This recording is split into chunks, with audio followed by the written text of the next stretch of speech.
All right. I think we're all here.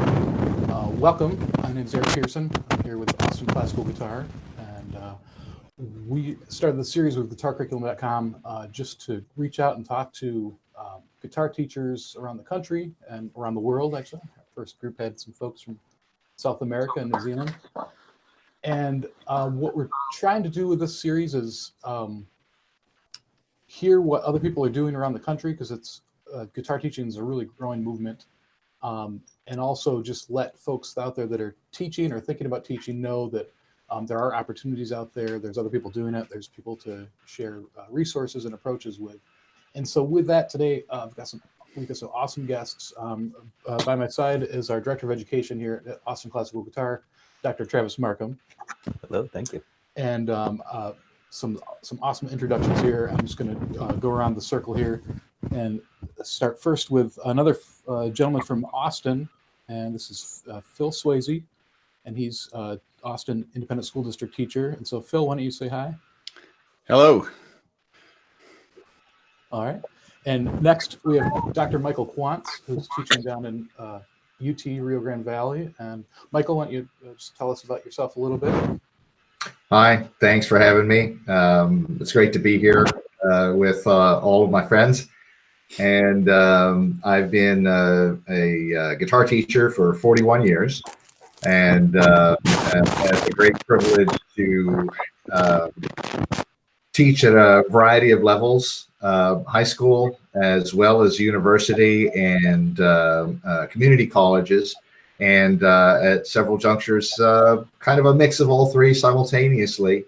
And since I started in the relative Cretaceous era of classical guitar instruction, I have kind of a long-term view of what's happening now, and I guess that's why I'm so happy.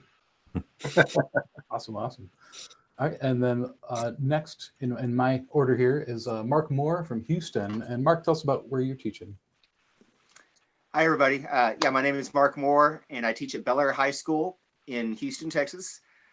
We have a really large program. We have 3 full-time teachers. Well, take that back, 2 full-time, and our third is teaching full-time, but they're just not painting full-time this year.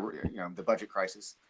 I've been there 20 years, and it's a lot of fun. Enjoy it. Awesome. And next on the line, Dr. Kevin Vigil. Tell us a little bit about your history with guitar programs out there in Virginia. Well, kind of like Michael, I started, not teaching in the schools. Actually, I spent 10 years, performing, teaching privately, and that sort of thing. And then I went back to school, and I decided, then I had a daughter, and then said, I need to have more time in the afternoon and not, work in the evening so much. So I was really fortunate in Virginia. There are guitar programs all over the place, and I was able to do my first year in Fairfax County part-time, and then I jumped full-time into Loudoun County, which has been fantastic. We had a music supervisor at the time, Jim Harmon, who's passed since, but he had this novel idea, why don't we hire a guitarist to teach guitar? And so there were 6 of us that were hired that year, and it's just grown since then. We now have 16 high schools, 16 middle schools. All of them have guitar. And not all of them are taught by people that are themselves guitarists, but we do have, I would say, most of the high schools do have guitarists that are teaching, and also some middle school teachers that are fantastic teachers as well. And then a lot of the non-guitarist teachers are doing a fine job, and it's really exciting to really have them out in County. Wow, that's great. Yeah, there's so many awesome programs out in Virginia, and down in the Rio Grande Valley area, Brownsville. We've got quite a few here in Austin, and so there's little hot spots where there's really awesome stuff going on. Obviously, I think it's Clark County around Las Vegas. We got Bill Swick and a lot of colleagues out there. So there's all these really cool areas where guitar is growing, and then people are seeing that, and I think seeing the possibilities and saying, "Oh wow, maybe we can do that." And then our newest entree into guitar teaching. Jeffrey Freitas, why don't you introduce yourself a little bit? Hello, thanks for having me. My name's Jeffrey. I relatively new to teaching the guitar. I moved to Austin almost 3 years ago. I teach right now. I'm the guitar director at Lhasa LBJ High School in Austin Independent School District.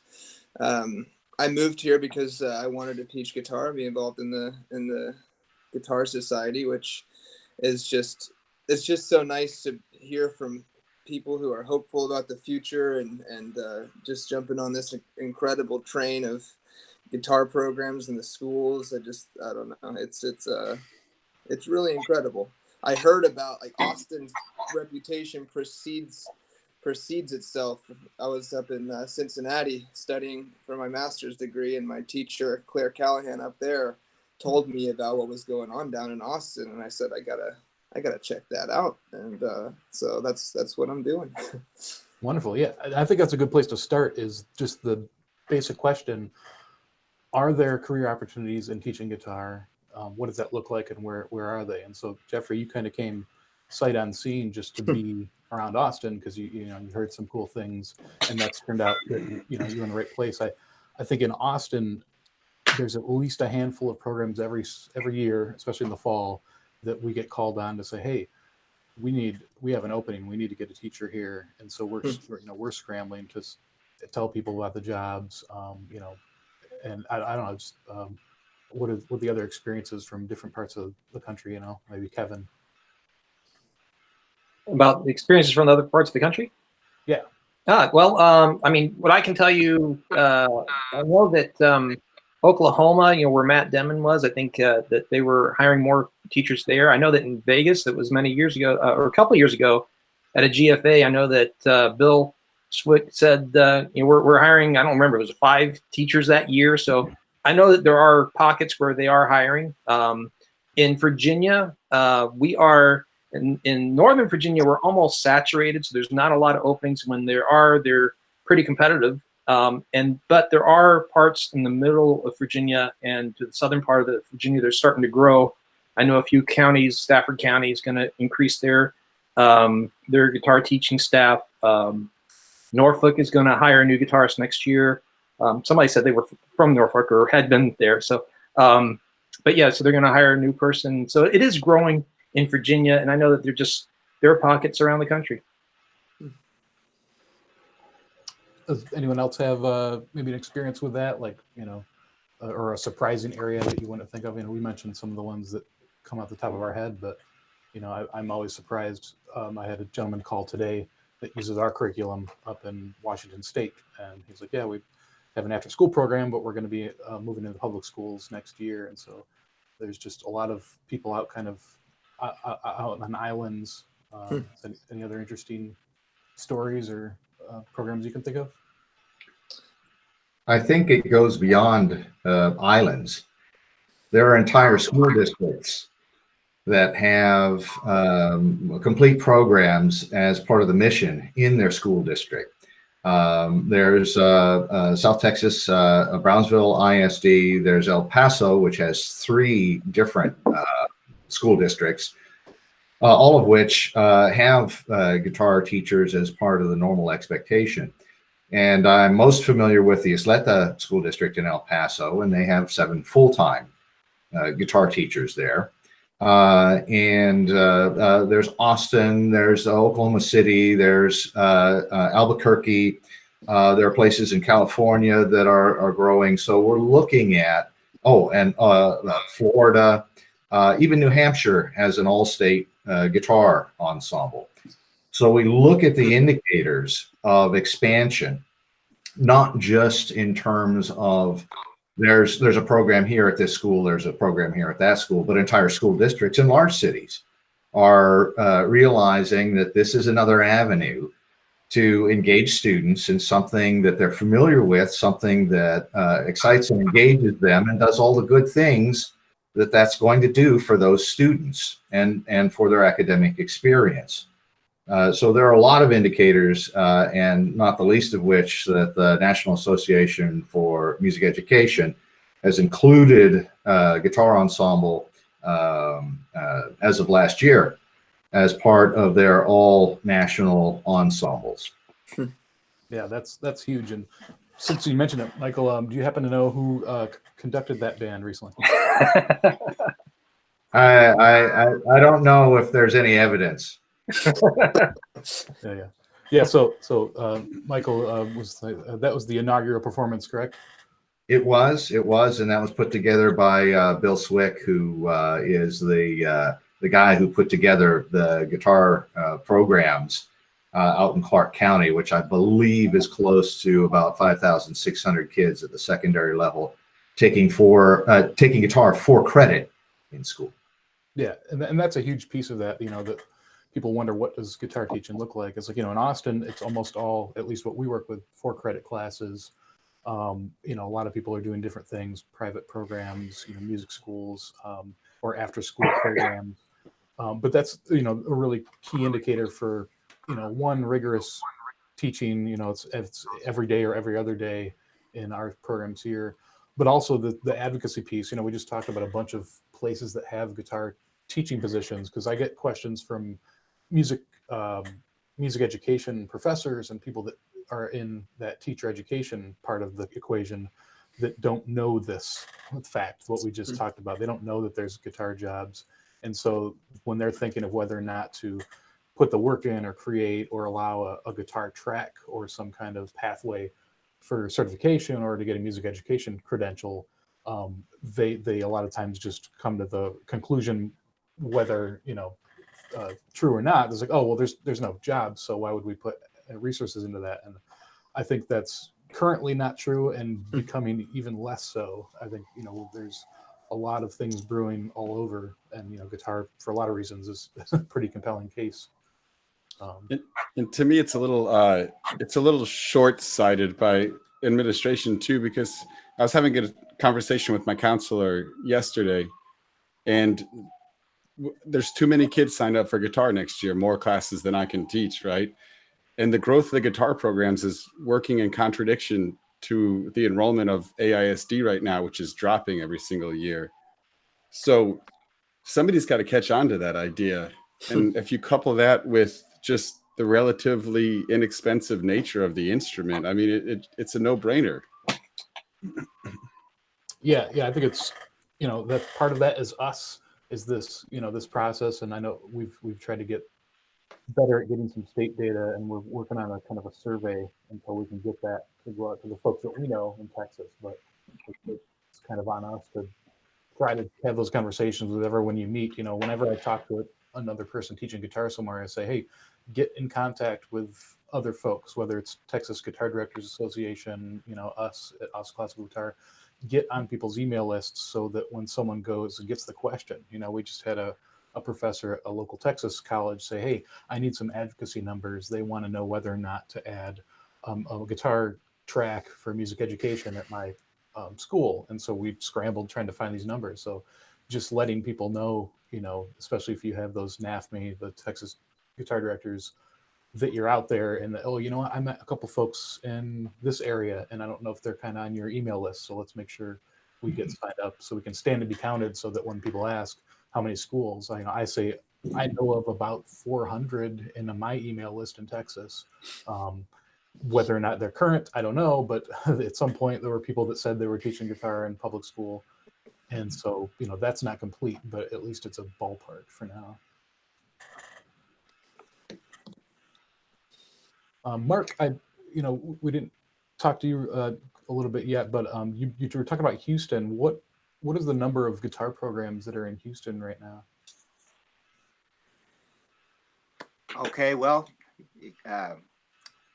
off the top of my head, really, as far as high schools, Bel Air has a full-fledged, guitar program. There's a few other kind of fledgling programs that I think Sharpstown High School has an after-school program, I believe. So maybe one or two other high schools. We have several middle schools. I would guess 7 or 8 middle schools have programs, and probably another 10 to 12 elementary schools have programs. That's a guess. I'm not for certain. Awesome. Yeah, no, it's great. It's like I seem to remember, we went a few years ago, and there was just a couple of the middle schools. So it seems like you had kind of a boom a few years ago, and getting more programs. And I think that's the key, is you have to have a strong leader which I think Bel Air is at least one of them there that's doing awesome stuff and having concerts and inviting people to concerts so that people get to see, oh, wow, this is a really awesome, high quality, rigorous program. And these guys are going to events and bringing their principals and their community into it. Yeah, I really have to give props to my colleague, Edward Regazzi, who also teaches at Bel Air. He's been really a hard worker. He's really organized an all-city guitar festival for the district, and that's been going on 5 or 6 years now. And the past few years, we started to have a sight reading, a mock UIL component to that, which has been really great. He's also started a nonprofit called the Guitar Initiative to basically help build programs in the area. So we raise money for to help outfit guitars for new programs. We try to provide some training. We have a summer guitar institute each year that's free for the kids. We usually have about between 50 and 70 kids attend that. And it's, just to support all these students that are starting to learn guitar. And we're just trying to build the program up here. Austin has been a great model, and we'd like to imitate your success. Awesome. Yeah, it's I think we just had some really good kind of anecdotes about what's out there. I'd like to maybe jump to the next question, which is, and we talked about this beforehand, is like, okay, there's some people building some programs and stuff. What does it take to be in a public school? Because that's a little different than a community college gig. And it's very different depending on where you're at. So I came from New York State, and I did what we call the traditional pathway of, I did a music degree with a music education, program. And at the end of that, I got a certificate through the New York State after I did all the requirements, but that was built into my music education degree. Who has experience with maybe that traditional pathway in either their training or the people they work with? I do.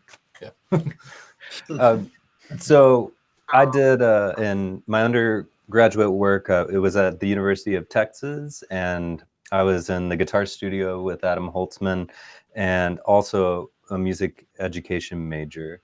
And so I did all the typical studio work that you would do as a guitarist. And then we also had to choose an instrumental track that goes along with your music ed degree. Obviously, guitar was not an option, so I chose strings. I was in the orchestra education track, which was just so valuable to me, learning how to teach a large group, how to conduct. It's where I credit my teaching ability to learning how to do it in that setting. And then, so I came out of UT Austin with a certification K through 12 with a music endorsement. And so I was qualified to teach at really any level in the state of Texas. And a certification in the state of Texas actually transfers to most other states, which is not true in the converse in some. So it's different every place you go. I just really enjoyed my music education degree, and it was a really great path for me. For others, you do a studio performance degree and some sort of what we call alternative certification, or other means to get your certificate is the way to go. Yeah, before we jump on alternative, I'll just add a little maybe adjustment to that traditional path. As a guitarist, it was a little bit of a weird situation, at least in the SUNY State University of New York system when I was there, is I had to pick a pathway of, whether it was vocal or one of the large ensembles, and I picked band. So I was a percussion as my primary teaching instrument, even though I was a guitar major,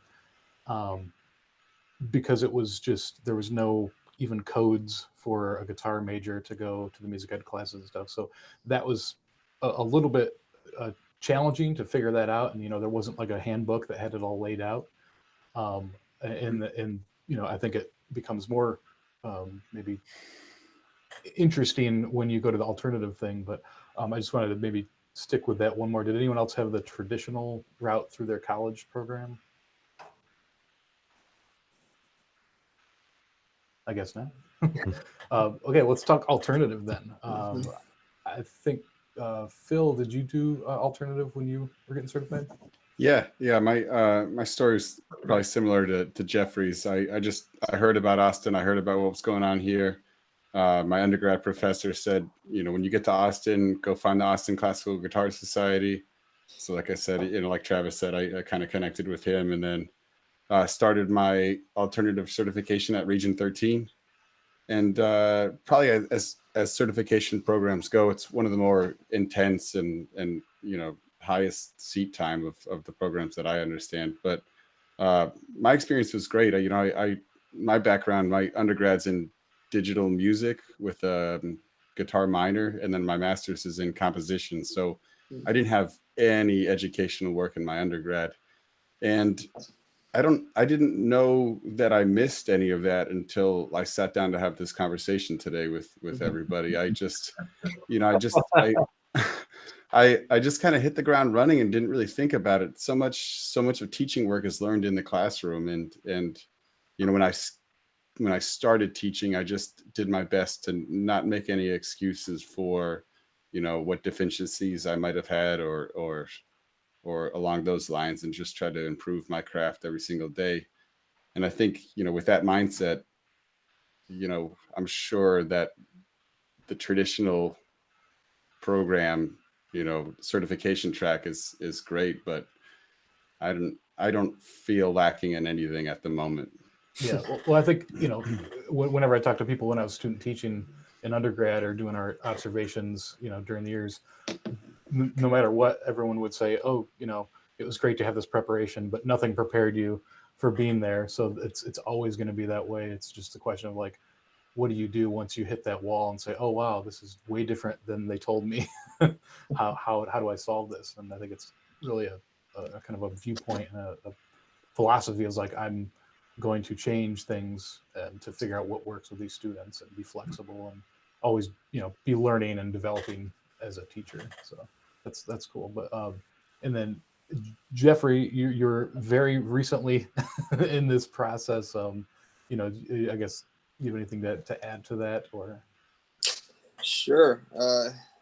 Yeah, like Phil, I may have had a little bit more experience in the education side of things because in my master's degree, my professor Claire Callahan was very heavily influenced on the pedagogy side, and the program it prepared me very well to just be a pedagogue with the guitar. However, the classroom environment's a little different than private lessons, as I'm sure everybody recognizes.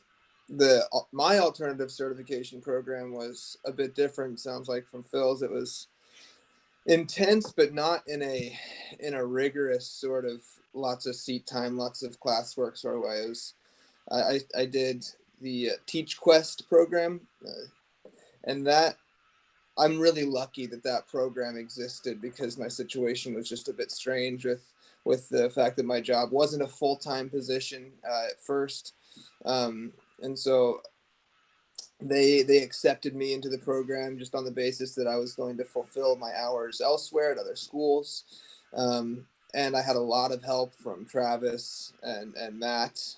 And I honestly, the hardest thing about that program was just sifting through all of the unnecessary information, because most of the people going through that program are not musicians. They're trying to get certified in other subjects.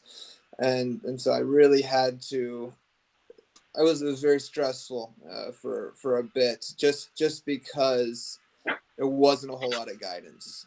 But then at the end, I kind of realized that all of this stuff that was stressing me out about it wasn't even worth stressing out about, because the actual process of like the classwork and the digital portfolio as they call it, that you had to amass in order to have something in the Texas state file, just basically proving that you did something to get through a certification program. It was very simple, and I encourage anybody who feels like they'd like to be certified to teach guitar to definitely look into that program. Nice. And Yeah, then I'll help you when you get stressed out. Yeah, you mentioned that. I pulled up a screen share thing I can kind of share with everyone here real quick. And so this is in Texas. The website has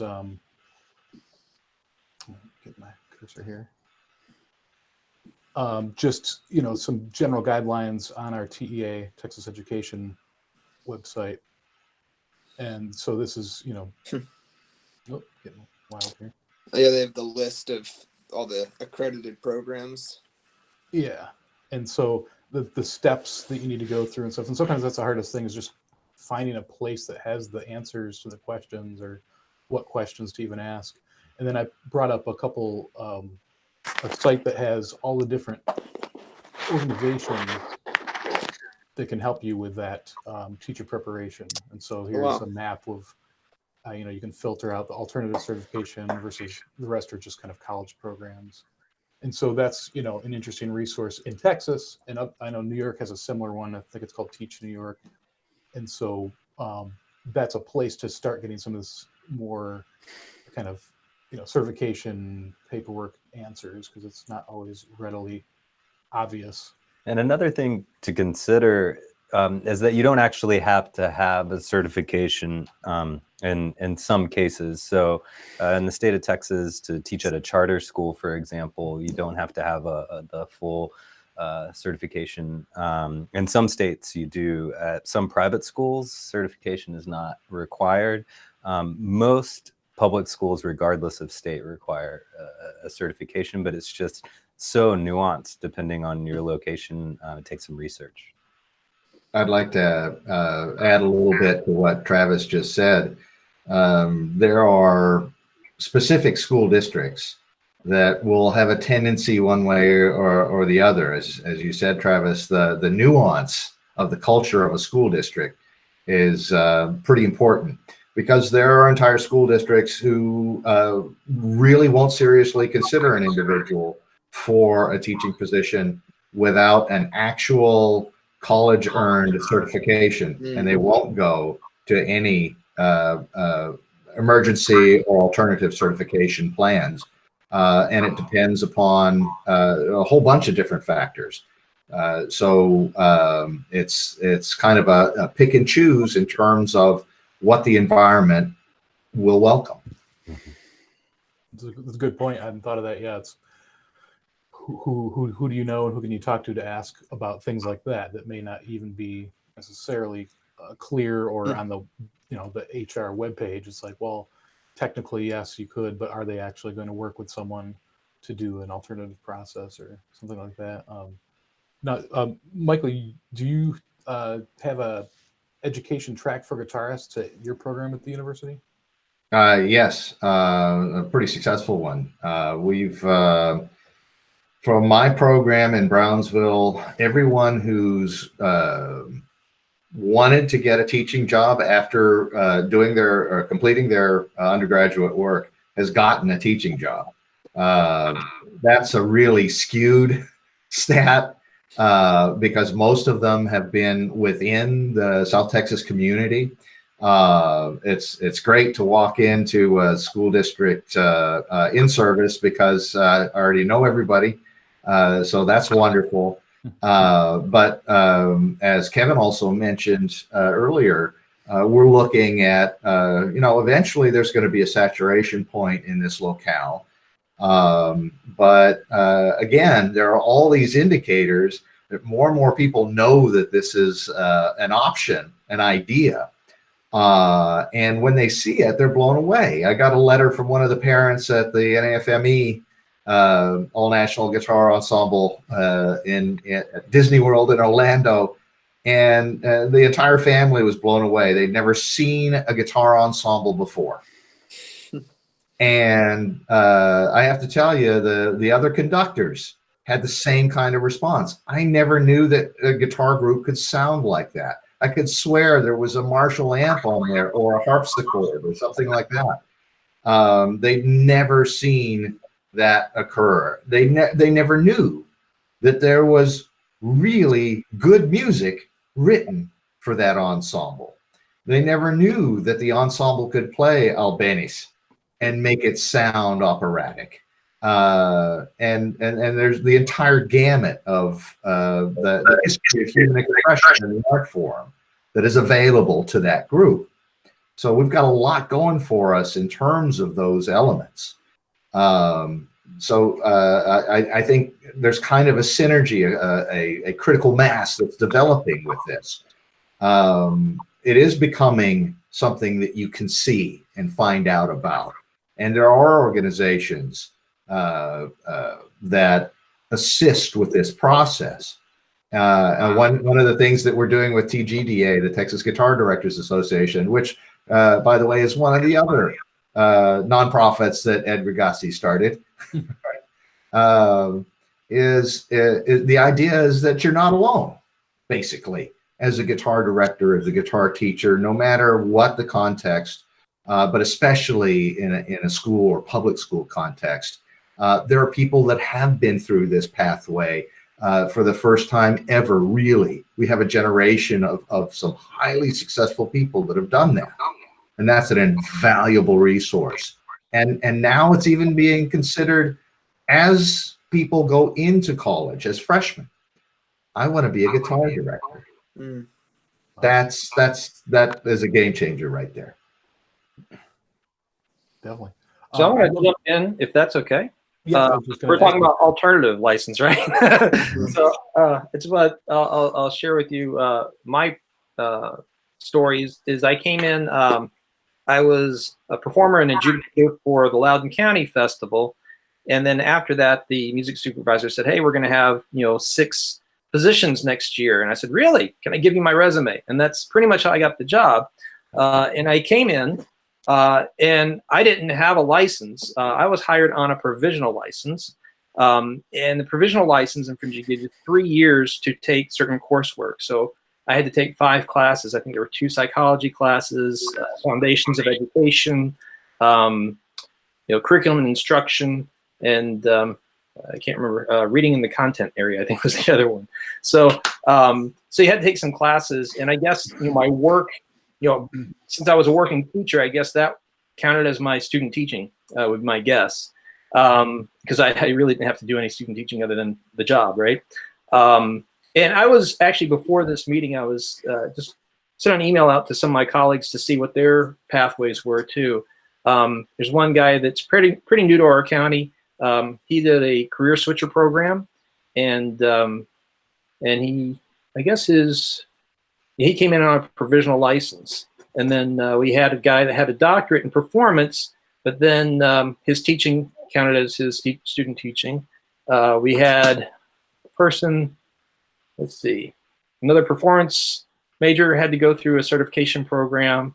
Then we have another guy that actually had a music ed degree. So, and actually we have a new guy, Mark Edwards, and he's, so Mark is teaching at a middle school.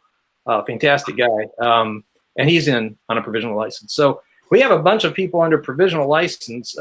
So I would say the majority of us that are actually have performance degrees and we're teaching. But there is a new generation that I'm hearing and seeing. A couple of my former students are now teachers, and they have ed degrees. Both of them have masters. I think one of them did ed on 2 levels, bachelor's and master's. The other one did performance and then education, I think. So or education then performance. So so we are seeing this new crop come in, and they have their licensure already in place, and it's pretty awesome. That's great. Yeah, hearing that kind of perspective from another state, right? We kind of know Texas, but you mentioned that it was a switcher program is unique to Virginia, right? Well, the funny thing too is that anybody can teach anything in Virginia under a provisional license, and I could be assigned to teach a math class if I didn't have numbers, right? Because I passed my praxis at a certain level, I could actually teach it, and then I'd have 3 years to actually get endorsed for it, but I don't have any interest in that. Yeah. Mark, do you have any insight into what the certifications look like in other other colleagues and stuff in Houston? Is there a good amount of people that get a traditional, or they're doing kind of alternative approach? From what I've seen, I think most of them went the traditional route and had a music ed degree.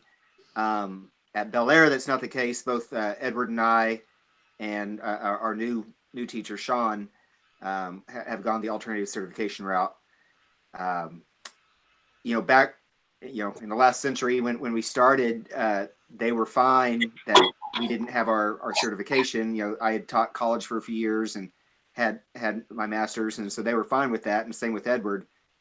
And then I think it was No Child Left Behind came along, and that changed, and they said, it's been nice having you guys here, but we're gonna have to let you go unless you get certified. So that was motivating. And I looked at, Edward did his online. I did one with a company called ACT Houston, and I believe they also have branches in Austin and Dallas. And it was not too painful, except for paying for it. I think I had two months of some evening and weekend classes to attend, and then there was like a year-long internship.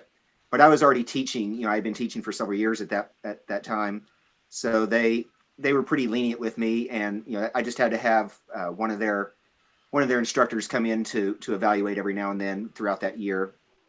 I looked up the costs for that one, if anybody's interested. I mean, this is Texas based, but there's probably similar programs around the country. And the classes were the cheap part. That was about $600. But the internship, that's where you're having to pay for somebody to come out to the school throughout the year to evaluate you and help you out. Right now they're showing $3,600 to $3,800 for that. So that's the pricey part. But they try to work with you, and they can deduct it from your pay throughout that first year or two, I believe. And that's something that can be done in about a year, you said, if you can get all Yeah, basically about a year. They want you to have that content exam first. And then you could, as long as you enroll in that program, you could actually go ahead and start teaching. You could get a full-time job and have that count as your internship. Awesome. I want to highlight another part of Phil's story, which is that, he said that he came to Austin, started his alternative certification, and then got a full-time position. But there's a step in there that we're sort of neglecting, which is the program building step. In most places, you may not find a full-time guitar director position. And I know, Phil, you went into a position where guitar might not have been the primary thing that was going on. Can you talk a little bit about that transition or the other things that you had to do? Yeah, that's right. So my timeline, so I arrived in Austin in January, and I was in the classroom in August. So it was like a 6-month period of taking classes and getting my probational certification. But I actually, I was 50% my first year. And that was before I started working with the Classical Guitar Society, really, because I was hired to teach mariachi guitar. And I'm still the mariachi director at my school. But it was just beginning like chord strumming classes. And in my second year, I talked to the director that I was working under, and I said, I think some of these students are bored. Basically, can I start a classical guitar program? And he said, yeah, go for it. So, my second year, that's when we actually did it, as a full-time focus on classical guitar, changed the structure of the program to where to be in mariachi, you have to take a full year of classical guitar first, and then you can audition for those groups. And then that director left, and then I was just left with the mariachi program and then the classical guitar program that had grown like exponentially every single year. Like I said, I'm turning students away. I'm not proud to say it, but I don't have enough sections to teach the students that want to take guitar. So part of that was program building with quality, and part of it was kind of deciding on, how big I wanted the mariachi program to get and how big I wanted the guitar program to be, and what percentage of my job would be focused on either or.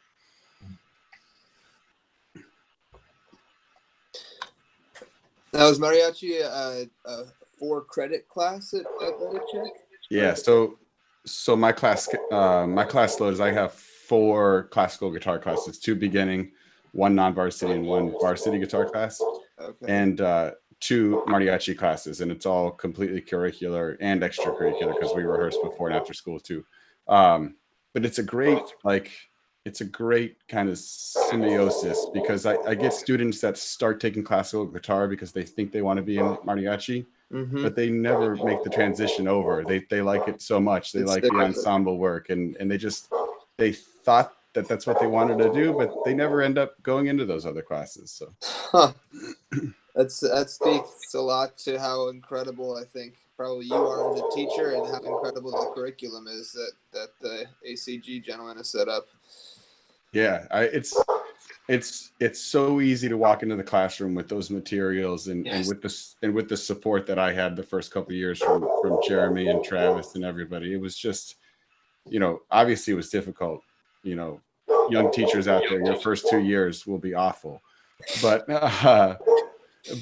everything was made easier by those support systems and by just the genuine, authentic, those guys wanted me to succeed, and it just felt good.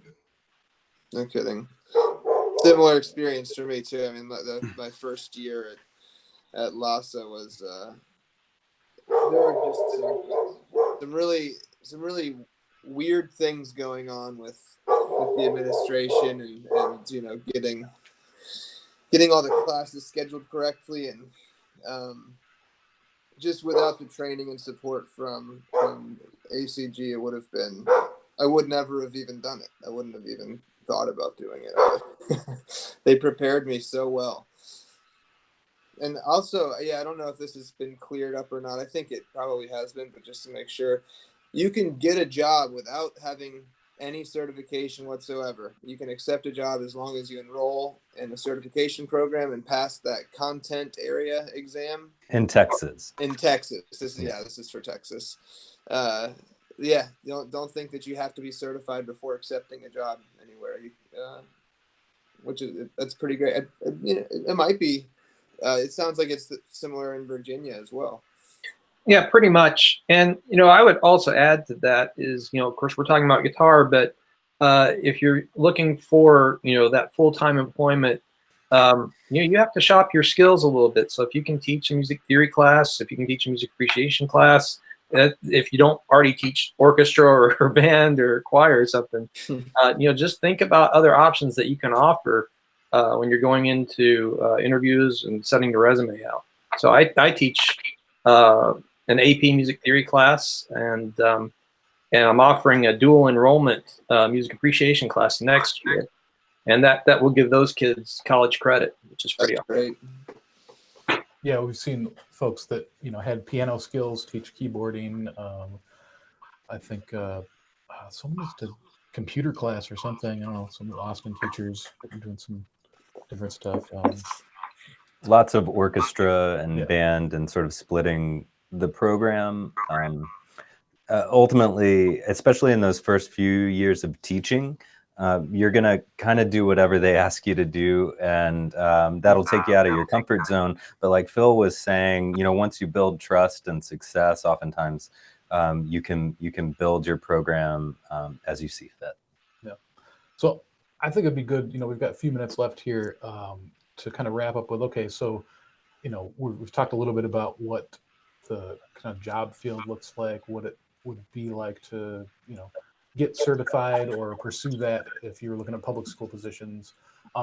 What is something we would want to communicate to people in college preparation? So that's, obviously guitar studio teachers, but also music ed departments and deans of schools of music. That what don't they know about guitar and the opportunities that are out there for graduates?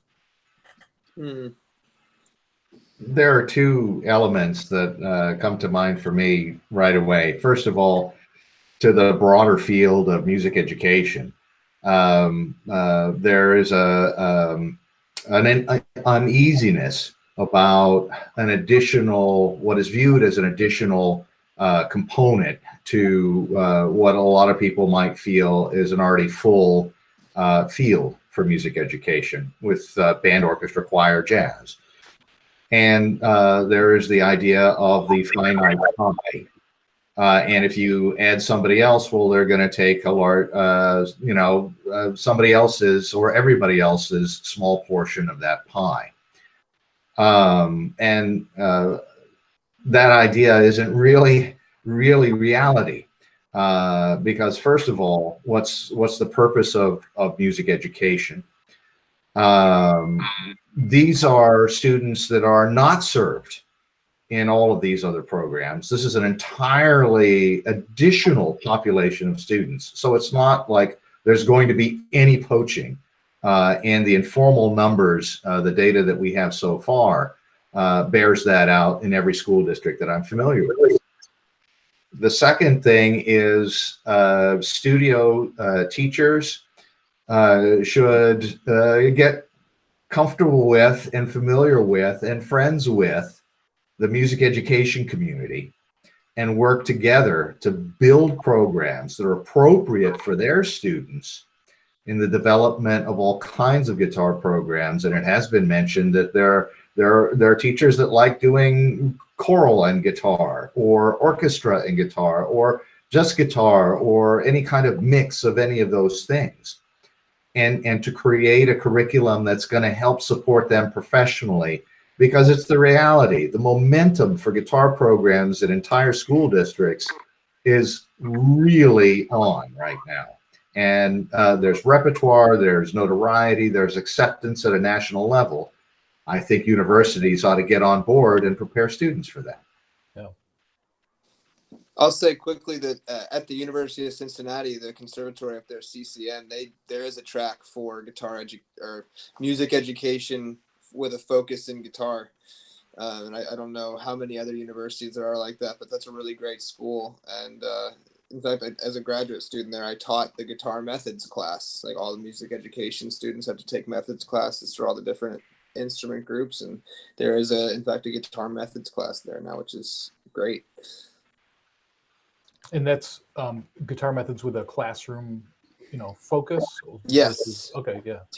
Teaching music education majors how to teach a guitar class at the high school or middle school or even elementary level.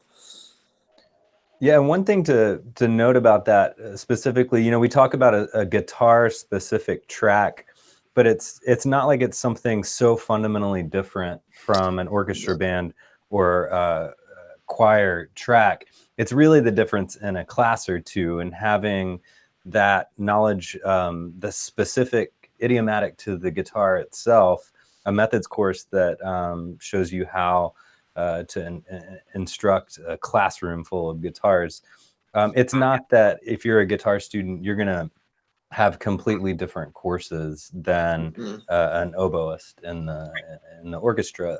So it's really kind of a small shift in philosophy. And I think from my perspective, I see so many school districts and music education programs really trying to commit to offering music that is way more culturally responsive to the students that are sitting in the room, and especially at the higher ed level, you see lots of modern band and education tracks like that. And I just think the guitar is such a perfect instrument to resonate with the students that I see in the schools that I see all over the country.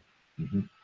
To follow up on that, I really like what you said about that the teaching is not fundamentally that different. Just a couple of classes was pretty profound, and and I think that's while there are many people though that are teaching that don't have their degrees or their training in guitar, and that's why I think your teacher training seminars during the summer are quite valuable and useful. And there there's the Teach Guitar Workshop as well. And in Virginia, we are, in our Guitar Council, we're trying to create some kind of a certification program for our teachers that are not themselves guitarists to help them out. Because, they are musicians already. And so at that point, we're thinking about, okay, what do they need, what can we do to support them? And a lot of times it's technique, knowledge of the fingerboard, and knowing the literature, So I think that those are some of the key things that we're going to try to support them with once we can get that running. But I think it's fantastic that you have your training sessions there in Austin and also St. Louis, I think. But I think that that's a real need until we have enough people with those music ed degrees, with their guitar background. Yeah, and I'm glad you pointed out that that the need to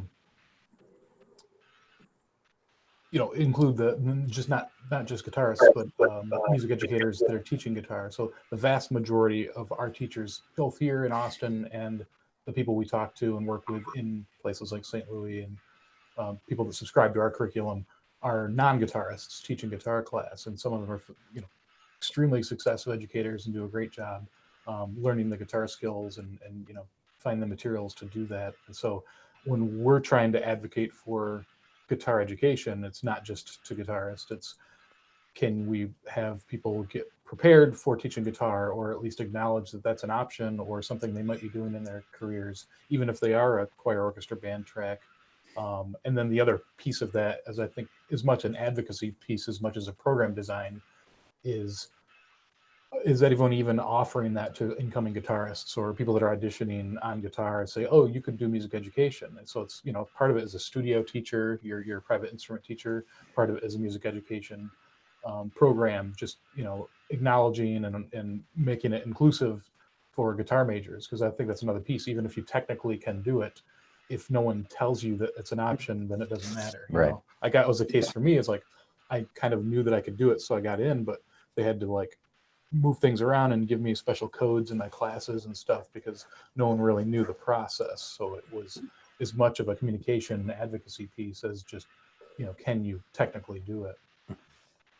And if I could add just, I don't know what level this falls, but for the college music education student with the focus in guitar, conduct more, because it's still the mindset of the guitar player in higher ed that it's a solo instrument, or you play in small ensembles.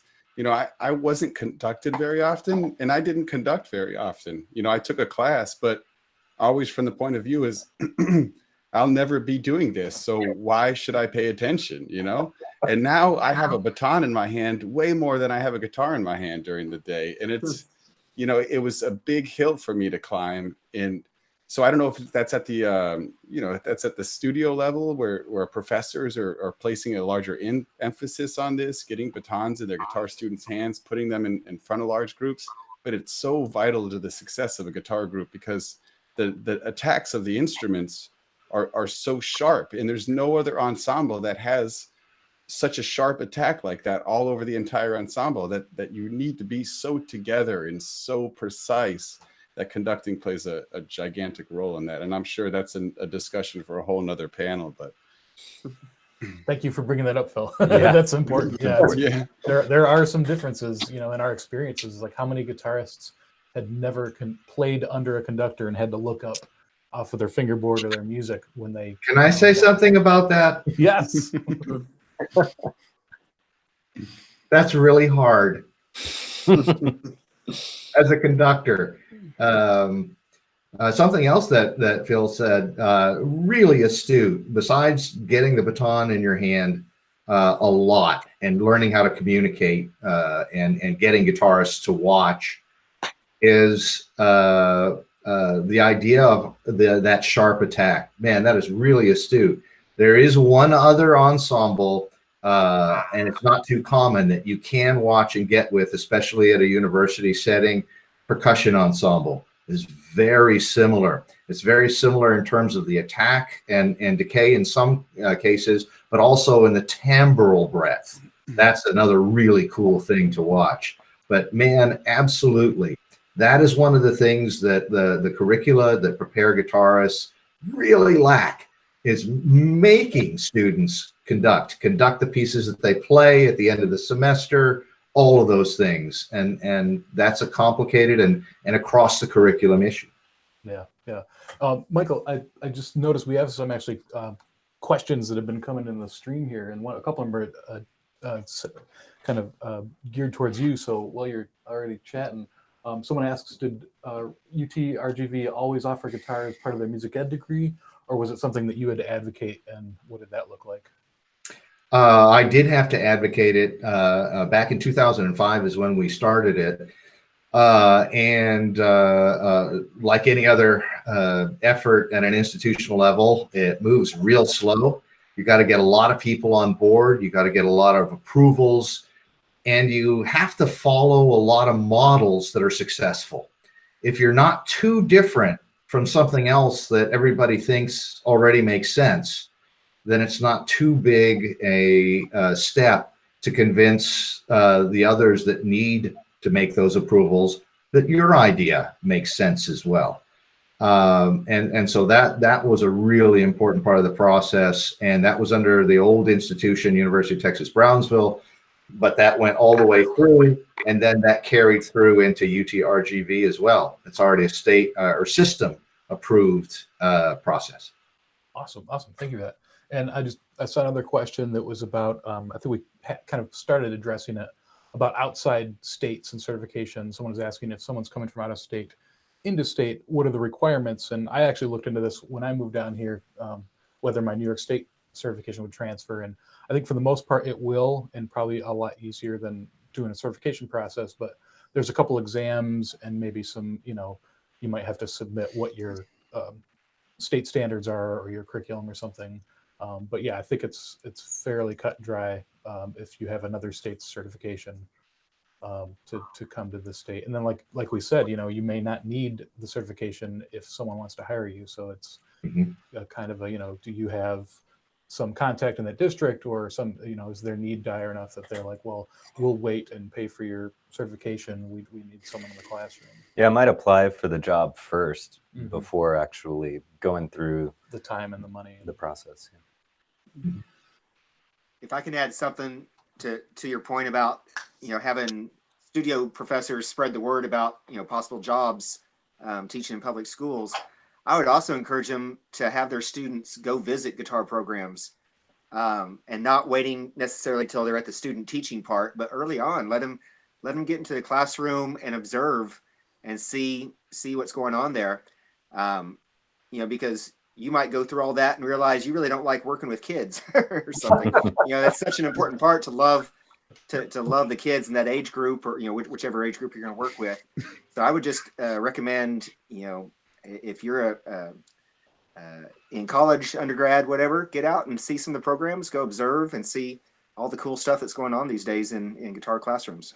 And I'll add to that a little bit. If anyone is interested in seeing a variety of programs, we have over 50 programs here in Austin. We host people for one day, multiple days to go check out these programs, and that invitation goes out to everyone.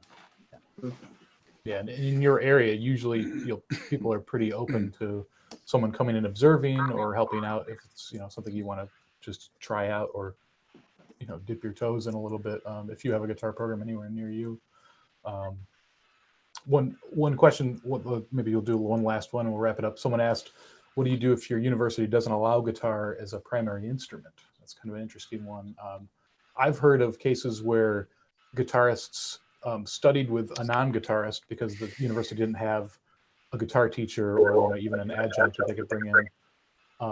And so, I think if you're experienced enough or they want you, you could study under, I think someone studied under a keyboardist and studied, expression and concepts and all that, and then studied on their own with other guitar teachers as they traveled. But I don't know, does anyone have an idea on that? I mean, it's kind of a tough thing to change if a dean of school of music doesn't want that to happen. Well, I want to clarify the question, because they may mean that you can't be in an education track program as a guitarist. That can't be your primary instrument. I mean, it could go both ways, but well, and then in my case, I became kind of a part, percussion as my primary teaching instrument. So I had to take lessons in several percussion instruments. I had to be in large ensembles. Yeah. I had to be, and I was probably in 4 percussion ensembles at once, because that's a very intense degree path. Other people would do, the harpist and pianists had a similar thing, and they would pick something that they had experience with in the band or string track usually. I did instrumental. viola and saxophone. And a couple folks did vocal. They did choir, vocal conducting track. So I don't know, any thoughts or kind of responses to that from anyone else? Those are good things. Those are far outside of the normal experience of the classical guitarist, and that kind of acclimates the guitarist to the whole idea of a structured musical curriculum and in the public school classroom. Those are good things. Yeah, I mean, Yeah, we're going to have to I get would used have to it done that because, as an you know, undergrad. even as guitar is growing, we are the, you know, non-traditional thing as far as, you know, school music programs, but that's our strength in a lot of ways. So I guess if anyone else has anything else, final parting words, we probably should wrap it up. But just going forward, I think, you know, we've got some awesome things happening, but, you know, we should all try to keep communicating, keep sharing about awesome success stories, get on people's mailing lists so we know who's out there, and then be talking to folks, your principal, your administrators, your colleges, your guitar professors, and, you know, your music education administrators, just so people know what we see on the ground and what's going on, you know, from the guitar teaching perspective. Anyone else have anything to add before we wrap up? Well, Eric, you talked about you were a percussionist, and we were talking about that percussive attack on the guitar, and it just popped in my head. Today is Jörg Kindle's birthday, so